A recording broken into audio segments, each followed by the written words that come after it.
Hey y'all, welcome to the 412 Homestead. I'm Susie and today we're planting tomatoes. All right, you guys, we're gonna start out by, these are the tubs that we planted in last year, and what we're gonna do is just loosen them up with our drill. Then I'm gonna come back and I'm gonna add some cow manure compost to it just for some nutrients. But first we gotta get them loosened.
It's a tub.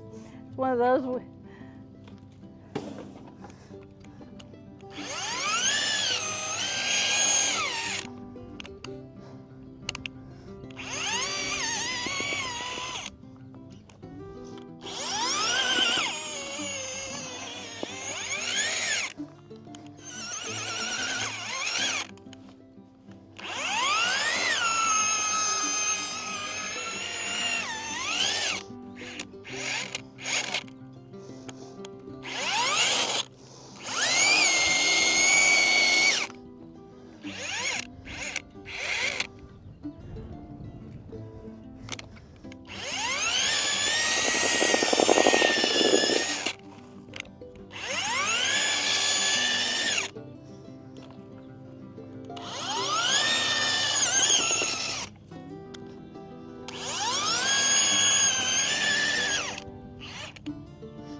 So what I did was I went through and I drilled all of the tubs that we're going to do tomatoes in, and I'm going to come back and I'm just going to smooth them out, and we're going to put a little of the cow manure compost on the top, plant our plants, and looks like I got mostly indeterminates, so let's get them planted.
All right, you guys, I wanted to show you a couple of things here on our tomatoes that we're going to plant.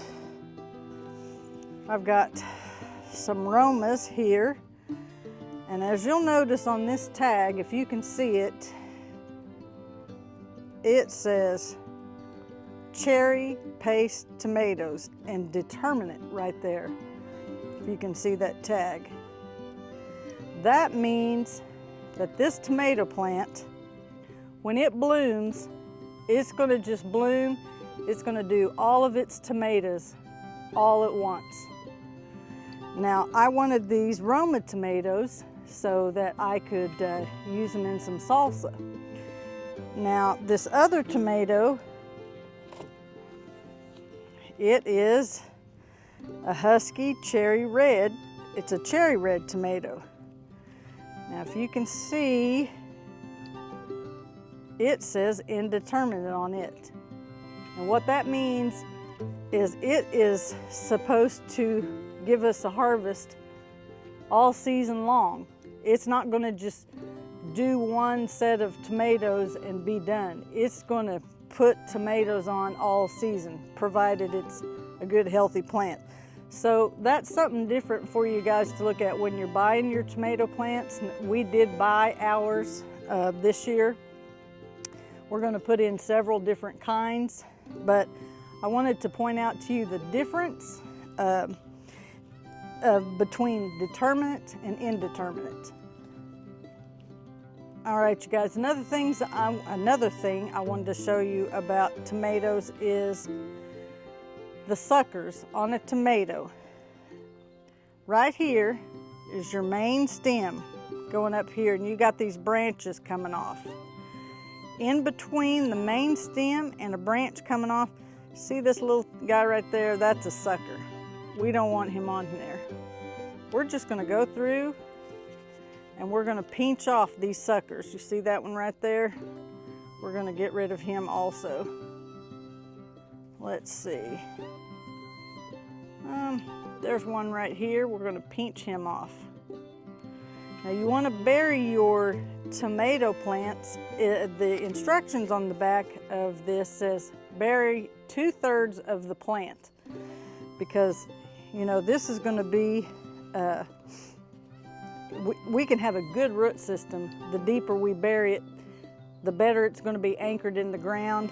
And the way our setup is, these were Dad's cattle panels, and we're going to make use of those by planting our plant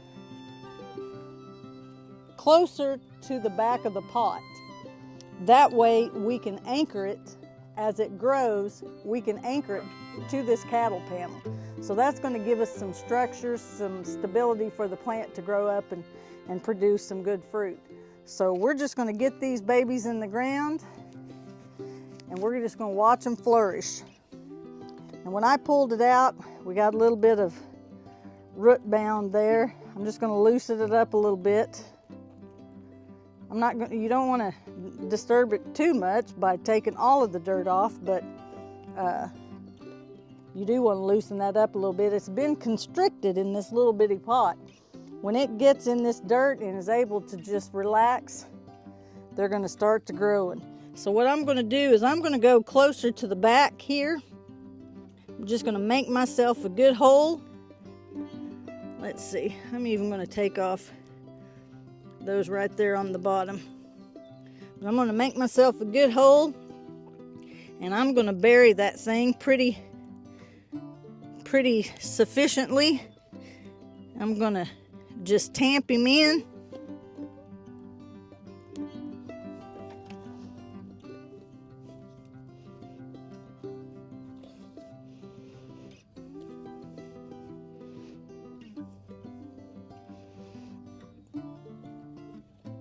His roots can start growing this way. If he gets constricted back here, well, he can just come on forward. This one here is a better boy. These are Bonnie plants that we're planting this year. That looks like Lowe's had the best selection of tomato plants this year, so a better boy. This is going to be bigger slicer, and it is an indeterminate. So that means it's going to give us a harvest all season long there. So I'm just going to go back here.